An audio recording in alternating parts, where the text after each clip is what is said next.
안녕하세요. 네, 우리 선생님들, 원장님들 잘 지내시죠? 네, 우리 유보통합이라는 말이 나오고부터 우리 현장이 굉장히 지금 어수선한 걸로 알고 있습니다. 네, 유보통합이 정말 될까? 또 된다면 어떻게 될까? 그래서 제가 작년에 유보통합에 대한 시나리오를, 네, 제가 가상 시나리오를 제가 영상으로 올린 적이 있습니다. 그런데 바로 우리가 1월 30일자 올해 유보통합 추진 방안을 교육부하고 보건복지부가 공동으로 보도 자료를 냈습니다. 그래서 여러분들이 아마 보신 분들 아마 있을 것 같은데요. 출생부터 국민안심 책임 교육과 그다음에 돌봄을 우리가 하겠다라고 해서 유보통합 추진 방안을 2023년 1월 30일자 교육부와 보건복지부에서 보도 자료를 냈습니다. 그래서 유보통합을 통해서 우리가 어떻게 지금 통합이 이루어질 건지에 관한 추진 방안입니다. 근데 이 방안이 제가 지난 영상에서 올렸던 이 가상 시나리오와 굉장히 많이 흡사하게 접근이 되어지고 있습니다. 그래서 지금 유보통합이 어떻게 될까? 또 우리 어린이집에 있는 유치원보다도 어린이집에 있는 선생님들과 우리 원장님들은 굉장히 혼란스럽고 어수선할 것 같다라는 생각이 들옵니다. 실질적으로 우리 교사들의 입장에서는 내가 학력을 갖춰야 되나? 또 내가 전공을 하지 않고 학점만 이수해서 보육교사가 되었는데 그러면 어떻게 해야 되나 뭐 어쨌든 굉장히 어수선하고 또 저한테 메일로도 그다음에 톡으로도 또 실질적으로 이렇게 지금 유튜브에서 여러분들 댓글로 이렇게 문의 주신 분들도 굉장히 많이 있습니다. 근데 지금 현재 유보 통합이 된 게 아닙니다. 유보 통합이 된 게 아니고 지금 여러분들이 보시다시피 추진 중에 있는 겁니다. 추진 중에 있는 거고 이게 이제 결정이 돼야지만 이제 우리가 현장이라든가 이런 것들이 바뀌고 되고 추진 방안에 따라서 이제 어떻게 추진이 될지는 저희가 지켜봐야 됩니다. 그래서 어수선하지만 어떻게 1단계, 2단계 추진이 어떻게 되는지를 저희가 지켜보고 그다음에 추진이 되고 난 다음에 이제 실질적으로 시행이 되어질 때 그때 이제 현장에 적용이 되는 거거든요. 그러니까 지금 현재로서는 너무 어수선하지 않았으면 좋겠다라는 제 생각을 합니다. 우리 선생님들도 마찬가지고요. 어수선해서 어떻게 해야 될지 모르겠어요. 막 이런 이야기를 하시거든요. 근데 지금 현재는 그냥 저희가 지켜볼 수밖에 없는 그런 상황이 아닌가라는 생각을 합니다. 자, 추진 배경은 여러분도 아시겠지만 지금 저희가 굉장히 저출산입니다. 그래서 저출산의 어떤 그 위기와 그다음에 영유아의 어떤 교육이라든가 돌봄 이런 것들이 좀 변화가 돼야 되겠다. 그래서 자녀 양육의 어떤 첫 단계인 영유아 시기부터 우리가 아이 키우기 좋은 환경을 만들어주는 것이 필요하다. 그래서 실질적으로 우리가 모든 것들이 보면 우리가 수요자 중심의 지금 정책들이 지금 펼치고 있거든요. 제가 굉장히 좀 안타까운 부분은 이 공급자 중심에서도 이런 것들이 좀 추진되면 참 좋겠다라는 생각을 지금 하고 있습니다. 그래서 지금 현재 우리는 유치원은 교육부, 그다음에 어린이집은 우리가 보건복지부, 그래서 이원화 체계에서 지금 기관을 선택을 하는 데 있어서 차이가 있고 또 아이들 간에도 우리가 영유아들 간에도 이게 바로 격차로 연결이 되어진다라고 이렇게 보게 되는 겁니다. 근데 실질적으로 격차가 있을 수도 있고 없을 수도 있고 네. 그래서 공동교육이라든가 보육과정 운영에도 우리가 똑같이 우리가 얘기하는 제4차 어린이집 표준보육과정, 그 다음에 3호세는 누리과정을 지금 운영을 하고 있습니다. 그럼에도 불구하고 이 이원화된 관리 체계로 인해서 지원 수준이 지금 다르거든요. 그래서 유치원 같은 경우에는 지금 부모님들이 부담이 있습니다. 부모님이 유치원 이 교육비에 대한 어떤 부담이 있고요. 그래서 이런 부분들이 좀 다르다라는 어떤 지적들도 있었고 또 교사 처우라든가 이런 것들 자격 이런 것들이 지금 상당히 다르죠. 가장 큰 거는 교사 처우 자격 이런 것들이 굉장히 많이 다릅니다. 그 다음에 시설의 어떤 기준 유치원이나 어린이집 유치원도 마찬가지입니다. 우리가 얘기하는 병설 유치원 단설 유치원 우리가 있는 국공립이라고 볼 수 있죠. 그 다음에 사립유치원의 어떤 차이. 또 우리가 어린이집 같은 경우에는 국공립 어린이집과 그 다음에 민간 어린이집, 가정 어린이집, 직장 어린이집, 협동 어린이집 모두 엄청나게 많은 기관에 따른 차이가 있습니다. 그렇기 때문에 이런 것들이 어떤 교육이라든가 돌봄 환경의 차이가 있기 때문에 바로 영유아 간의 어떤 발달 격차로 연결이 되어진다. 이런 것들이 좀 우려스러워서 이걸 통합하겠다라는 얘기입니다. 우리가 초등학교 입학하기 전에 때문에 우리 격차를 우리가 최소화해야 되는, 우리가 격차가 벌어지면 안 되잖아요. 이런 것 때문에 추진하겠다라는 겁니다. 그래서 유보통합과 우리가 늘봄학교로 이렇게 연결을 해서 0세부터 11세까지 우리가 책임지고 교육을 하고 돌봄을 제공을 하겠다라는 이런 어떤 취지로 우리가 유보통합을 추진하겠다라고 우리가 보시면 될 것 같고요. 추진 방안이 지금 여러분들 나왔습니다. 저출생부터 국민이 안심하고 책임을 지고 교육을 하고 돌보겠다라는 거고, 그래서 수요자 중심의 보육 서비스의 어떤 질, 교육 서비스의 질 제고를 통해서 유아교육이라든가 영유아보육을 단계적으로 통합하겠다라는 겁니다. 그래서 모든 영유아의 격차가 없는 발달을 지원을 해서 초등학교 입학할 적에 거의 비슷한 선상에서 아이들이 출발하게 우리가 하는 것이 우리가 목적이라고 보시면 될 것 같고요. 그래서 전략은 1단계, 2단계로 나누었습니다. 그래서 1단계에는 우리가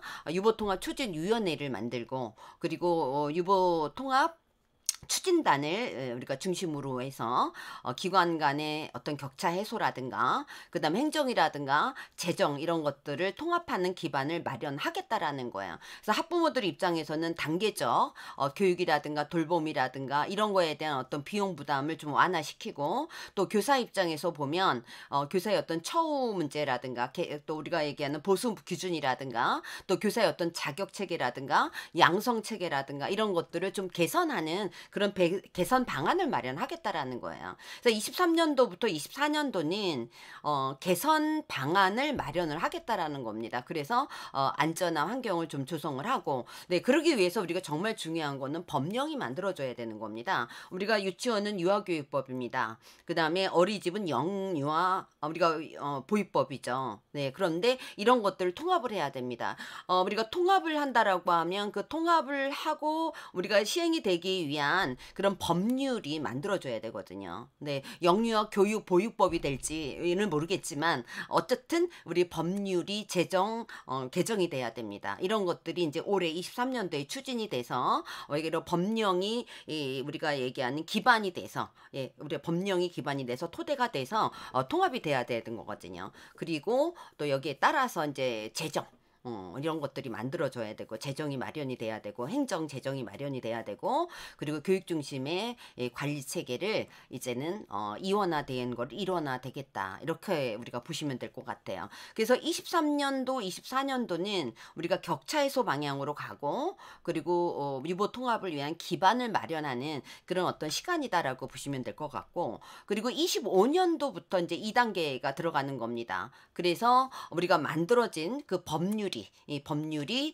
이렇게 시행이 되는 그런 시기라고 보시면 될 것 같아요. 그래서 우리가 법률이 만들어지고 그 법률을 토대로 해서 통합된 우리가 얘기하는 재정, 재원 또는 행정 이런 것들이 이제 운영이 되고 시행이 되어져야 된다라고 보시면 되겠죠. 그래서 일원화된 이 관리 체계로 우리가 통합이 돼서 이루어지게 되면 우리가 시설 기준이라든가 그다음에 교사들 입장에서 보면 자격 기준이라든가 양성 과정이라든가 이런 것들이 모두 25년도부터는 이제 적용이 되어진다라고 보시면 될 것 같아요. 그리고 부모들도 25년도부터 우리가 부모들의 어떤 교육비라든가 이런 것들이 좀 더 경감이 되겠죠. 한꺼번에 다 하는 게 만 5세 반부터 그 다음에 뭐 4세, 3세 이런 식으로 해서 부모님들이 부담하는 교육비를 좀 더 부담을 경감하겠다. 이게 지금 추진 방안입니다. 그래서 구체적으로 이제 저희가 살펴보면 제일 먼저 유보통합 추진위원회라든가 추진단을 구성을 하겠죠. 그래서 우리가 얘기하는 영유아 교육보육 통합추진위원회 이렇게 결성이 되어지고, 위원장은 우리가 부총리 겸 교육부 장관이 위원장이 됩니다. 그리고 유보통합 추진단장이 있게 되겠고요. 그리고 자문단, 그래서 뭐 전략개혁과라든가 뭐 기준조정과 교원교육과정 지원과 대외협력과 이런 식으로 해서 우리가 유보통합 추진을 이제 이루어지게 될 것 같아요. 그래서 우리가 유보통합 추진위원회는 우리가 국무총리 훈령으로 인해서 우리가 이런 규정이 만들어진다라고 보시면 될 것 같습니다. 유보통합 추진위원회 위원장은 부총리 겸 교육부 장관이 하고, 위원은 24명으로 하겠다라고 지금 발표를 했습니다. 그래서 정부위원회, 기획재정부라든가, 왜냐하면 이제 우리가 재정 부분에 있으니까 교육부, 그 다음에 행정안전부, 그 다음에 보건복지부, 국무조정, 차관급 이렇게 해서 지금 정무위원이 들어가고, 그 다음에 이제 위촉위원이라서 19명. 그래서 우리가 기관단체, 교육단체, 교원, 또 교사단체, 교사단체는 뭐 유치원 뭐 그다음 보육교사 다 들어가겠죠. 그리고 연구기관, 그다음에 관리조직, 지자체, 교육청, 학부모 대표도 들어갈 거고, 그다음에 학계가 있습니다. 우리가 얘기하는 학회가 있겠죠. 학회의 또 전문가들 이런 분들이 이제 위촉위원으로 들어가서 우리가 유보통합 추진위원회의 위원단이 만들어지겠죠. 네, 그렇게 해서 이제 위원회 개최가 이제 이루어집니다. 그래서 23년도 지금 이제 2월에 유보통합 연간 추진 계획을 우리가 세우겠죠. 그리고 관리 체계 통합 방안, 그다음에 서비스 격차 완화를 위한 방안을 마련을 하고, 그리고 통합 모델 방향이라든가 선도 교육청 운영안이라든가 이런 것들을 이제 계획을 할 것 같습니다. 그리고 마지막에 이제 교사 자격과 양성 체계 개편에 대한 방향을 우리가 계획을 할 것 같은데, 이건 이제 올해 계획입니다. 올해 이제 위원회에서 이런 위원회를 개최를 해서 이런 부분들을 이제 추진하겠다라고 지금 발표를 했습니다. 그래서 1단계 구체적으로 우리가 23년도, 24년도는 추진 단계로 들어가면 격차를 해소하고, 그리고 통합을 할 수 있는 기반을 마련한다라고 지금 이야기를 할 수 있겠죠. 그래서 유보통합 선도교육청을 운영을 하게 하고, 그다음에 교육비라든가 학부모 부담을 단계적으로 줄일 수 있도록 추진하겠다라고 이야기를 했습니다. 그래서 학부모 교육비, 우리 지금 어린이집은 부모 부담이 거의 없거든요. 근데 학부모 부담이 많은 유치원입니다. 그래서 유치원은 우리가 누리 3, 5세 아이들 우리가 교육비를 정부에서 지방재정교부금으로 지원을 해주고 있지만 또 부모 부담이 또 있는 겁니다. 근데 이런 것들에 대한 부담을 해소시켜 주겠다라는 거죠. 그래서 교육비라든가 보육료를 좀 지원을 해서 확대하겠다. 그래서 26년까지 물가 상승률을 반영을 해서 연차별로 26년까지 연차별로 지원을 하겠다라고 발표를 했습니다. 관리체계 일원화라든가 재정통합 기반을 마련을 해서 우리가 관리체계는 교육 중심의 관리체계로 일원을 해서 우리가 교육부에서 이렇게 통합을 하겠다라는 거죠. 우리가 교육부와 보건복지부를 이제 교육부로 통합을 하고 부처 통합을 하겠다라는 거고, 그다음에 관리는 이제 교육청에서 하겠다라는 겁니다. 재정에 관련된 부분은 우리가 사실은 유보 통합을 추진하기 위해서 굉장히 많은 우리가 재원이 필요하다라고 얘기를 했습니다. 그래서 별도의 특별회계 신설을 검토하겠다라고 말한 겁니다. 신설된 게 아니고, 그리고 이제 새로운 통합기관을 모델을 구상을 하겠다라는 거예요. 우리 어린이집과 지금 유치원이라는 명칭을 저희가 지금 사용하고 있습니다. 근데 이게 통합이 될 경우에는 유치원과 어린이집의 명칭을 대체할 수 있는 새로운 명칭을 이제 만들어야 되겠죠. 네, 이런 명칭은 어떤 사회적 논의라든가 의견 수렴을 통해서 아마 결정이 되어질 겁니다. 그 다음에 2단계는 이제 25년도입니다. 그래서 2단계는 이제 유보통합이 본격적으로 시행하는 그런 단계다라고 우리가 보시면 될 것 같아요. 그래서 지역주도의 어떤 새로운 통합 기반이 지금 기관이 출범을 하고 운영을 하겠다라는 거는데, 제가 통합기관 운영 예시안을 지금 올렸거든요. 그래서 대상은 0세부터 5세까지 합니다. 그래서 기관의 특성이라든가 또 수요에 따라서 연령별 학급수를 조정하겠다라는 겁니다. 지역의 인구 구조 등을 고려를 해서 학급을 탄력적으로 운영하겠다라는 거예요. 그래서 어떤 기관은 0세부터 5세를 다 운영을 하고, 어떤 기관은 4세부터 5세만 운영을 하고, 또 어떤 기관은 0세부터 2세만 운영을 하는 이런 형태도 검토를 하겠다라는 거예요. 그래서 0세부터 2세는 아마도 가정 어린이집을 염두에 두고 아마 제시하지 않았나라는 생각을 합니다. 법적 지위는 통합기관을 이렇게 새로운 형태의 교육 돌봄 기관으로 이제 규정을 합니다. 교육기관도 아니고 보육기관도 아니고 그냥 교육 돌봄 기관으로 규정하겠다라는 거고, 명칭은 좀 전에도 이야기했지만 모든 의견들을 수렴을 해서 새로운 모델에 적합한 그런 명칭을 우리가 만들겠죠.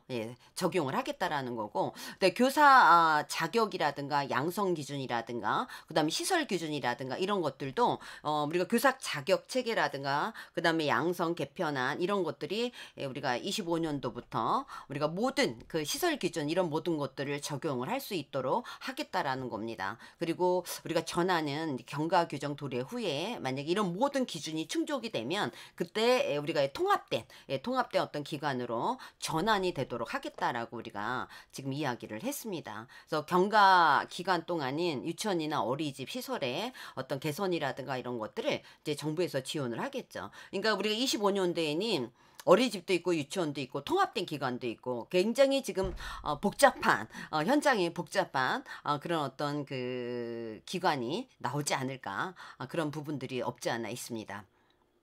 자, 그 다음에 핵심 서비스 통합이라든가 단계적 적용을 하는 관계에서 교사 양성 체계에서 우리가 얘기하는 교사 자격 기준이라든가 양성 체계를 25년도부터 적용을 하겠다라는 거야. 그래서 교사의 어떤 전문성이라든가 근로 여건도 개선을 하고, 그리고 24년 말에 이제 개편안을 마련을 해서 25년도부터 양성 과정 개편을 준비를 해서 26년도에 이제 양성 과정에 적용을 하겠다라는 거예요. 아직 시간이 많이 남아 있죠. 이게 지금 현재 유보 통합이 돼서 양성 과정이라든가 이런 모든 것들이 바뀐 게 아닙니다. 지금 이거는 지금도 얘기했지만 추진 방안이고 이렇게 하겠다라고 발표를 한 겁니다. 교육과정도 보면 우리가 26년 현장 적용을 위해서 지금 현재 우리 어린이집에 제4차 어린이집 표준보육과정이 있고 유치원에 누리과정이 있습니다. 자, 이런 것들을 지금 기초연구와 개정안 마련을 해서 25년도 2월에 다시 개정 고시를 해서 26년도에 다시 말하면 교육과정도 바뀌겠다라는 거예요.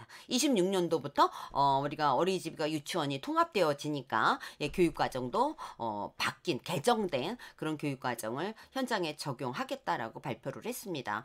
시설 설립 기준, 우리가 제일 중요한 건 안전을 좀 더 상향하고 우리가 유치원의 교육기관으로서의 어떤 시설, 그 다음에 어린이집의 보육으로서의 어떤 기관, 이런 것들을 우리가 조금 더 공간이라든가 시설 종류, 기준 이런 것들을 이제 제시를 하겠죠. 그래서 이런 것들이 우리가 적용이 되어줘야 되고요. 그 다음에 시스템, 우리가 얘기하는 어린이집이라든가 유치원에도 보면 우리가 시스템의 통합, 우리가 정보공시를 하게 됩니다. 그래서 이런 것들을 일원화해서 우리가 정보공시가 될 수 있도록 하겠다라고 이야기를 했습니다. 네, 이상 우리가 지금까지 우리가 1월 30일자 교육부와 보건복지부에서 유보통합을 이렇게 하겠다라고 추진 방안에 대해서 보도 자료를 제가 여러분들한테 알려드렸습니다. 그래서 1단계에는 우리가 격차 해소를 하고 그래서 새로운 어떤 통합기관의 모습을 만들었다라면 계획을 했다라면 24년도 말에 이거를 이제 계획을 발표를 하겠죠. 그리고 이제 2단계에는 우리가 25년 이후에 우리가 본격적으로 추진하겠다라고 발표를 했습니다. 그래서 이 모든 것들은 지금 현재 이거는 추진 방안에 대해서 말한 겁니다. 그래서 관리 체계를 통합을 하기 위해서는 제일 먼저 여러분들 우선적으로 돼야 되는 게 법률이 근거되는 법률이 개정이 돼야 됩니다. 그래서 국회를 통과를 해야 됩니다. 이게 이제 올해 우리가 법률이 만들어지고 내년도에 국회를 통과를 해서 우리가 통합이 되어질 수 있도록 해야 되는데 사실 이게 굉장히 어려운 부분 중에 하나입니다. 여야 국회의원들이 국회에서 합의를 해서 이게 통과가 돼야 되는 그런 어떤 부분도 있고요. 거기에 맞춰서 이제 여러분들이 재정도 마련이 돼야 되고 그리고 계획된 대로 1단계, 2단계대로 우리가 통합 을 하겠다라고 한 대로 추진이 돼야 되는데 실질적으로 이제 이런 부분들이 굉장히 지금 어려운 부분이고 그 다음에 우리가 얘기하는 교사 자격 체계라든가 그 다음에 양성 체계라든가 이런 것들이 사실 굉장히 지금 어려운 부분이에요. 지금 우리가 교사 자격 기준도 보면 지금 우리가 유치원인 유아교육을 전공을 했지만 대학교 3년 이상을 다 졸업을 했지만 우리가 보육교사 같은 경우에는 상당히 지금 자격을 취득하는 경로가 굉장히 다양하다라는 겁니다. 대학교를 나와도 우리가 얘기하는 과목을 이수하고 보육교사 자격을 취득한 그래서 우리가 얘기하는 아동보육학과, 영유아보육학과, 뭐 아동학과 이런 데에서 자격을 취득한 경우에는 또 우리가 별도고 또 이외에 전혀 관련 학과가 아닌 곳에서 학점만 이수하고 보육교사 자격을 또 취득한 경우도 있습니다. 그래서 굉장히 지금 다양하다라는 거죠. 거죠. 예, 자격 취득 경로가 굉장히 다양한데 과연 이걸 어떻게 해결할 것인가. 예, 통합이 돼서 양성 체계를 딱 만들어 놓고 가지만 이전에 이미 예, 자격을 취득한 사람들은 어떻게 이거를 해결할 건가 이런 부분들도 굉장히 지금 많이 있습니다. 물론 이미 지금 현장에 근무하고 예, 자격을 취득하고 있는 선생님들을 자격을 무효화시킬 수는 없어요. 이미 이 자격을 국가에서 준 겁니다. 보건복지부 장관이 부여한 그 자격증을 가지고 현장에서 지금 근무하는 선생님들이기 때문에 그 자격은 인정을 하고, 그리고 우리가 얘기하는 새로 통합된 모델에 맞는 그 자격 기준에, 쉽게 얘기하면 아주 큰 그 문제는 뭐냐면 이 보육교사는 우리가 얘기하는 교직 과목을 이수하지 않았다라는 그런 어떤 부분들이 있습니다. 이런 부분들을 어떻게 이제 보수 교육을 받게 할 건지, 그다음 아니면 또 다른 어떤 방법을 할 건지, 이런 부분들이 가장 어려운 부분들입니다. 그러다 보니까 지금 현재 유치원 교사들도 유보 통합에 대해서 굉장히 지금 반대를 하고 있고, 그래서 세종 종합청사 앞에 가서 유치원 교사들이 자발적으로 막 데모를 하고 안 된다라고 이야기를 하고, 또 유치원에서도 반대를 하고 있고, 어린이집에서도 마찬가지입니다. 유보 통합을 막 찬성을 하고 있는 그런 분들도 있지만 또 반대를 하는 그런 입장이 있습니다. 이런 어떤 부분에 있어서 어떻게 해결이 나갈지, 이런 것들이 앞으로 앞으로 우리가 해결해야 될 어떤 큰 난제가 아닌가 이런 생각을 합니다. 어쨌든 현재 우리가 교육부에서 또는 보건복지부에서 함께 유보 통합을 추진하겠다라는 그런 추진 방안에 대해서 발표를 했기 때문에 제가 여러분들한테 말씀을 드렸고요. 다시 말하지만 이거는 추진 방안입니다. 그리고 지금 통합이 된 게 아니라는 겁니다. 그래서 여러분들이 그냥 참고로 해주시면 좋을 것 같고, 여러분이나 저희나 지금 추진위원단들이 어떻게 추진하고 그 다음에 어떻게 통합 모델을 만들어낼 것인지, 이런 것들을 저희가 보고 또 많은 또 이런 부분들에서 아마 의견 수렴을 하지 않을까라는 생각을 합니다. 지켜보고 안 되면 또 저희의 목소리를 내고 그래야 되지 않을까라는 생각을 합니다. 네, 오늘 이렇게 여러분들한테 유보 통합 추진 방안에 대해서 여러분들한테 말씀을 드렸고요. 다음에 또 우리가 유보 통합과 관련된 질문들이 있습니다. 예, 그 부분에 대한 영상을 여러분들한테 올려드리도록 하겠습니다. 감사합니다.